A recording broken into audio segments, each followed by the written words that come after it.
નમસ્કાર વિદ્યાર્થી મિત્રો, ફરી એકવાર મારી યુટ્યુબ ચેનલમાં તમારું હાર્દિક સ્વાગત કરું છું. આપણે આગળ જોયું હતું ખાતાનું વર્ગીકરણ કઈ રીતે કરી શકાય. આજે એનો દાખલો જોઈએ. ઉદાહરણ નંબર 4, ખાતાનું વર્ગીકરણ કરો. અહીંથી ખ્યાલ આવશે આપણને કે આ દાખલામાં શું કરવાનું છે. ખાતાનું વર્ગીકરણ કરવાનું કે એટલે આમ તો બે જ પ્રકાર પડે, પણ દાખલામાં 3: વ્યક્તિના ખાતા, માલ મિલકતના ખાતા અને ઉપજ ખર્ચના ખાતા.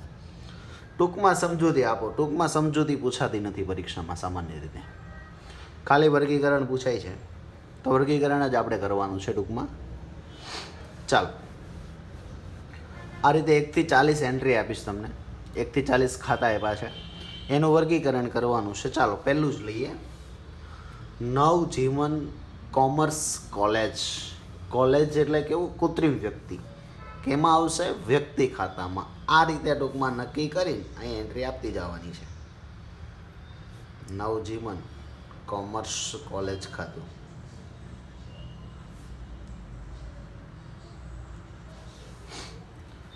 બીજું, ઉપાડ. હવે ઉપાડ કોણ લે એવું વિચારો. ઉપાડ કોણ લઈ જાય? ધંધાનો માલિક. માલિક કેવો? વ્યક્તિ, કુદરતી. કેમાં આવશે? વ્યક્તિ ખાતામાં.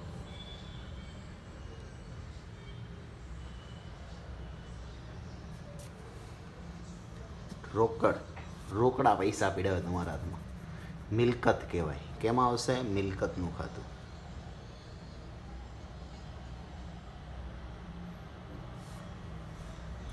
ધર્માદો, દાન આપો છો તમે. તો ધર્માદો એટલે ટૂંકમાં દાન આપ્યું. તો દાન આપવાથી તમારા ધંધામાં શું થયું? ધર્માદો કર્યો, તમારા ધંધા માટે ખર્ચો કહેવાય, ખરેખર નુકસાન. ધર્માદો કર્યો એ તમારા માટે નુકસાન છે. નુકસાન ક્યાં લખાય? તો કે અહીંયા. હા, કામ સારું. તો જો ધર્માદો કરો એ ખરાબ વસ્તુ નથી, કામ સારું જ છે. પણ ધંધા માટે તમે જેટલો ધર્માદાના માટે પૈસા આપ્યા હશે એટલો તો ખર્ચો જ કહેવાય ને. અને બીજી એક વસ્તુ મગજમાં આવે છે, તો ધર્માદાથી ગયેલ માલ આપે ને, ધર્માદાથી ગયેલ માલનું ખાતું, તો એ માલ મિલકતમાં. ખાલી ધર્માદો ખર્ચો, ધર્માદાથી માલ જાય તો માલ મિલકતના ખાતામાં. યાદ રાખજો, બે રીતે પૂછી શકે. યંત્ર ખાતું, મિલકત કહેવાય. ક્યાં લખશો? મિલકતમાં. જમીન શું કહેવાય? મિલકત. એ તો ખબર પડે છે આપણને. જમીનનું ખાતું. પછી રાજ મેડિકલ સ્ટોર. મેડિકલ આવ્યું, એક સંસ્થા થઈ, પણ કોણે બનાવ્યું છે?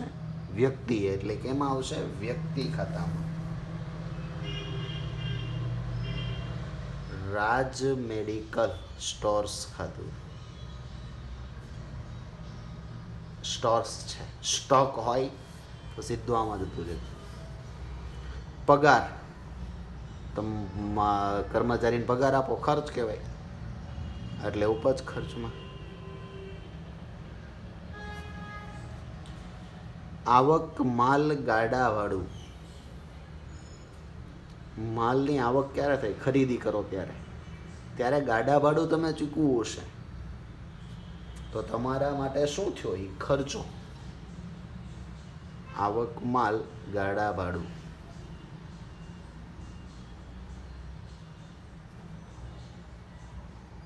ટૂંકમાં આમાં ગાભા કહેવાય. રેગ્યુલરમાં આપણે શબ્દ વાપરશું, આમાં ગાભા. ખર્ચો. જાવક સામે ફર્નિચર. 9માની સામે 10 ફર્નિચર. ધંધાનું ફર્નિચર શું કહેવાય? મિલકત. તો એ મિલકતમાં આવશે.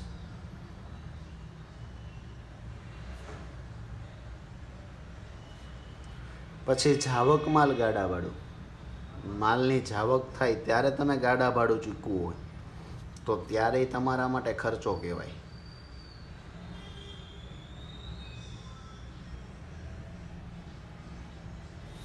ટૂંકમાં ખાલી ધંધાનો માલ સમજીને માલ મિલકતમાં નહીં નાખવાનું, વિચારવાનું. ગાડા ભાડું મહત્વનો શબ્દ છે. ગાડા ભાડું આપણે ચૂકવું હોય એટલે ખર્ચો. સ્ટેશનરીનું ખાતું. તમે ધંધામાં જેટલી સ્ટેશનરી લાવો ને એ સ્ટેશનરી તમે લખી હોય કે 5 રૂપિયાની પેન્સિલ લેવું, ટૂંકમાં થયો તો ખર્ચો જ ને. એ ખર્ચો ક્યાં લખાશે? ઉપજ ખર્ચમાં. પણ યાદ રાખજો, સ્ટેશનરી સ્ટોકનું ખાતું કે તો એ પાછું માલ મિલકતમાં. ખાલી સ્ટેશનરી છે એટલે અહીંયા મજૂરી ખાતું, મજૂરી ચૂકવી હોય એટલે કે એમાં આવશે ઉપજ ખર્ચ. ખર્ચો કહેવાય મજૂરી.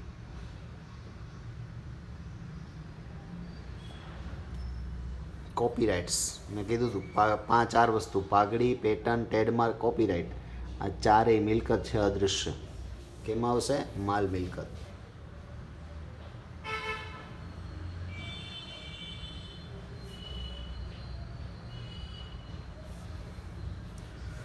પછી 15મું મળેલ વ્યાજ. વ્યાજ તમને મળ્યું શું કહેવાય? આવક. આવક કેમાં લખાય? ઉપજ ખર્ચમાં. ઉપજ કહેવાય.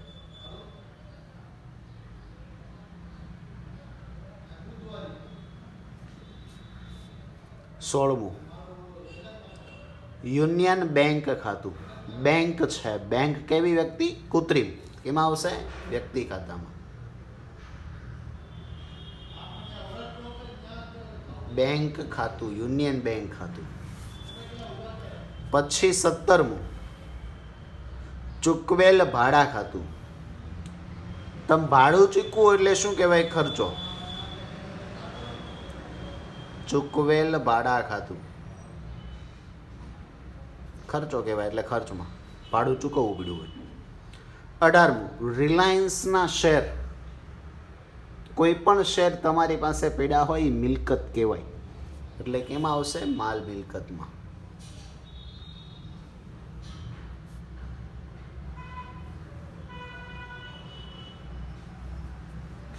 ચાલો પછી મળેલ વટાવ ખાતું. મળેલ વટાવ કેમાં આવશે? મળેલ વટાવ એટલે તમને ટૂંકમાં ડિસ્કાઉન્ટ મળ્યું. આવક કહેવાય એટલે ઉપજ ખર્ચમાં.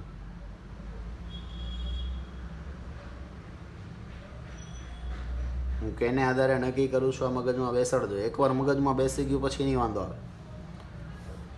અમદાવાદ શાખાનું ખાતું. અમદાવાદની કોઈ બ્રાન્ચ છે એનું ખાતું છે તમારી.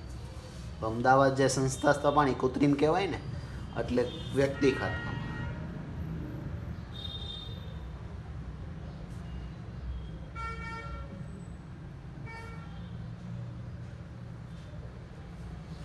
ચલો 21 ગાલખાદ. યાદ કરો ઓલો શબ્દ આગળ પારિભાષિક શબ્દમાં. ગાલખાદ એટલે શું? જે દેવાદાર પાસેથી રકમ મળી શકે એમ જ ન હોય એને ગાલખાદ કહેવાય. તે તમારા માટે ફાયદો થયો કે નુકસાન? તો ગાલખાદ એ નુકસાન કહેવાય. માટે ક્યાં લખાશે? ઉપજ ખર્ચમાં.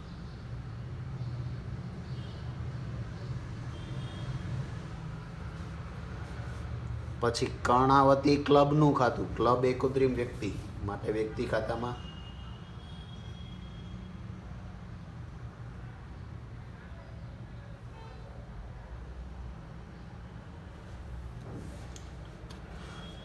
દેવાદારનું ખાતું. ચાલો દેવાદાર. દેવાદાર યાદ કરો. દેવાદાર કોને કહેવાય? દેવાદારનું બીજું નામ ગ્રાહક. પૂછાય અલગ અલગ, યાદ રાખજો. ગ્રાહકનું ખાતું પૂછાઈ શકે. તો દેવાદાર એટલે ગ્રાહક થયો. ગ્રાહક એટલે વ્યક્તિ છે કે કોણ થયો? માલ મિલકત થઈ? ઉપજ ખર્ચ થઈ? નહીં. દેવાદાર એટલે એવો વ્યક્તિ કે જેની પાસે તમારે પૈસા લેવાના છે તો સામે વ્યક્તિ સાથે વહીવટ થયો ને એટલે વ્યક્તિ ખાતામાં આવશે. યાદ રાખજો.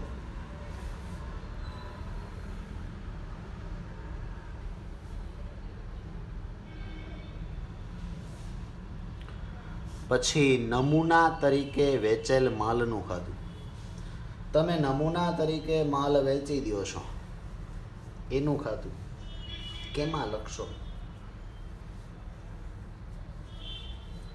નમૂના તરીકે માલ વેચો સેમ્પલમાં, બરોબર? તો એને કેમાં લખશો? તો એ તમારું નુકસાન કહેવાશે, બરાબર? નમૂના તરીકે તમે જે માલ વેચો છો એ તમારું એક પ્રકારનું શું થયું? નુકસાન. તો નુકસાનને કેમાં લખશો? તો નુકસાન કેમાં લખાશે? તો કે ભાઈ એ ઉપજ ખર્ચમાં. તો ઉપજ ખર્ચમાં જવા દો. નમૂના તરીકે વેચેલ માલ.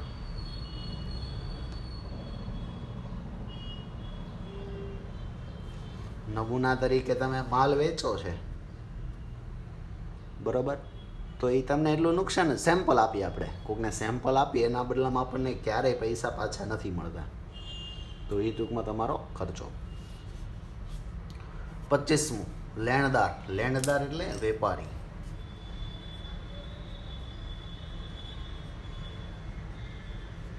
તો વેપારી સામે વ્યક્તિ જ છે ને, તો એ કેમાં આવશે? વ્યક્તિ ખાતામાં.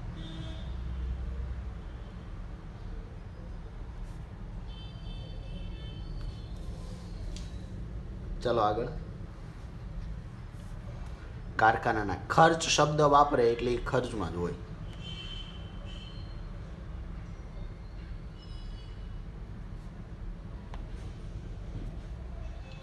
સત્યાવીસ, નીલમબેન વ્યક્તિ કહેવાય એટલે કે એમાં વ્યક્તિ ખાતામાં.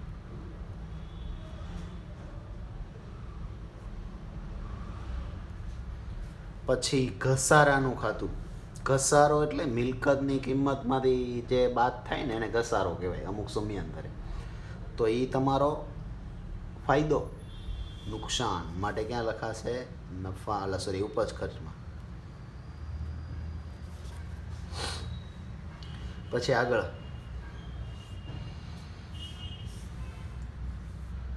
ચલો, સોરી, ઘસારા હોય તો હવે આવે છે ગુજરાત સરકાર. સોરી, ઘસારાનું ખાતું, પછી ગુજરાત સરકાર. સરકાર કેવી વ્યક્તિ કહેવાય? ગુજરાત સરકાર એટલે કેવી? કૃત્રિમ. તો કેમાં આવશે? વ્યક્તિ ખાતામાં.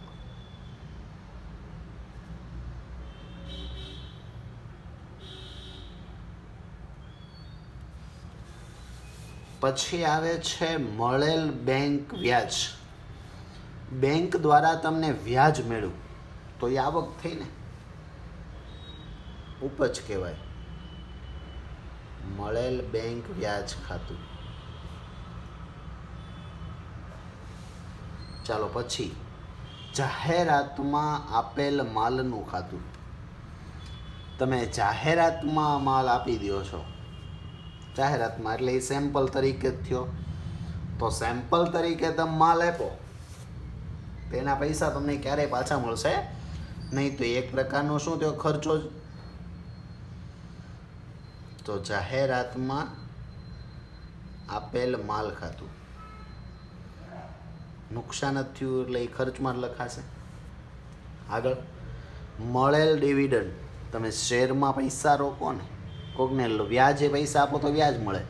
શેરમાં રોકાણ કરો તો એના બદલામાં તમને ડિવિડન્ડ મળે. પણ મળે એટલે ટૂંકમાં તમારા માટે તો આવક જ થઈ ને, એટલે આવક લખાશે ઉપજ ખર્ચમાં.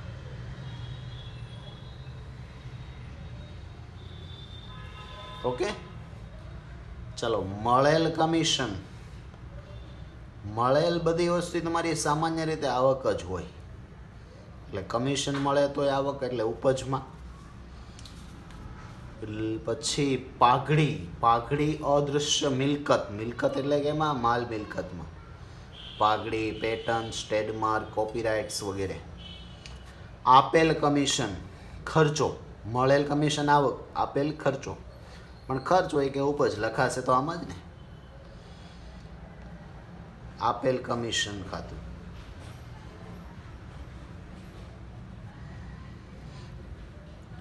પછી લેણી ઊંડીનું ખાતું. લેણી ઊંડી કેમાં લખશો તમે? યાદ કરો, આ પણ મેં પારિભાષિક શબ્દમાં સમજાવ્યો હતો. લેણી ઊંડીનું ખાતું. લેણી ઊંડી એટલે ટૂંકમાં એવી ઊંડી જે સામેવાળા વ્યક્તિએ સાઇન કરીને આપણને પાછી આપી હોય, પણ આપવાવાળો, લેવડ દેવડ તો સામે વ્યક્તિ સાથે જ થઈ ને, એટલે ઊંડીને લગતો વ્યવહાર પણ એક વ્યક્તિ ખાતામાં આવશે. પછી લેણી ઊંડી હોય કે દેવી ઊંડી. આગળ દેવી ઊંડી નથી આપ્યું, દેવી ઊંડી હોય તો એ અહીંયા જ આવશે. પછી મૂડી, મૂડી કોણ આપે? માલિક. માલિક એટલે કોણ થયો? વ્યક્તિ.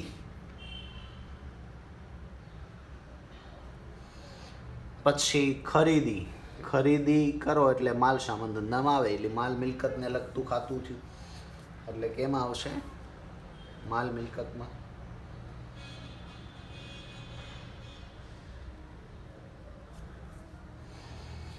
ઓકે, એક આ વસ્તુ રહી ગઈ જાય, સ્ટોક. સ્ટોક એ ધંધાનો માલ કહેવાય, મિલકત, એટલે કેમાં આવશે? માલ મિલકત.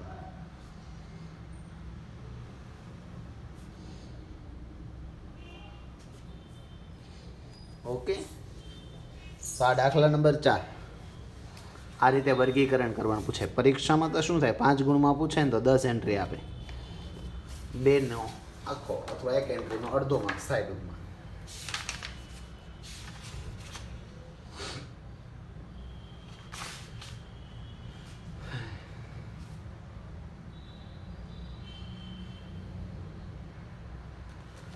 આગળ 5મો છે, ટોટલ 50 એન્ટ્રી છે, બરાબર. પણ એ ટૂંકમાં આપણે આગળના વિડીયોમાં લેશું, કારણ કે અમુક એન્ટ્રી એવી છે તમારા માટે નવી છે, એટલે જાતે પ્રેક્ટિસમાં તો નહીં આપી શકાય. તો કંઈ નહીં, આપણે આપતા લેક્ચરની અંદર છે ને 50 એન્ટ્રીને સમજી લેશું, એટલે સામાન્ય ભાગે મોટા ભાગની પરીક્ષામાં પૂછાતી લખતી હોય ને બધી આવી જાય, બરાબર. ત્યાં સુધી શું કરો, આ રીતે ખાતું બનાવો, પછી તમારી રીતે વિચારો કે કઈ એન્ટ્રી કેમાં જઈ શકે, પછી ચેક કરો કેટલી સાચી છે, બરાબર છે. ત્યાં સુધી પ્રેક્ટિસ કરો. ફરી મળીશું એક નવા વિડીયો સાથે. ત્યાં સુધી નમસ્કાર મિત્રો.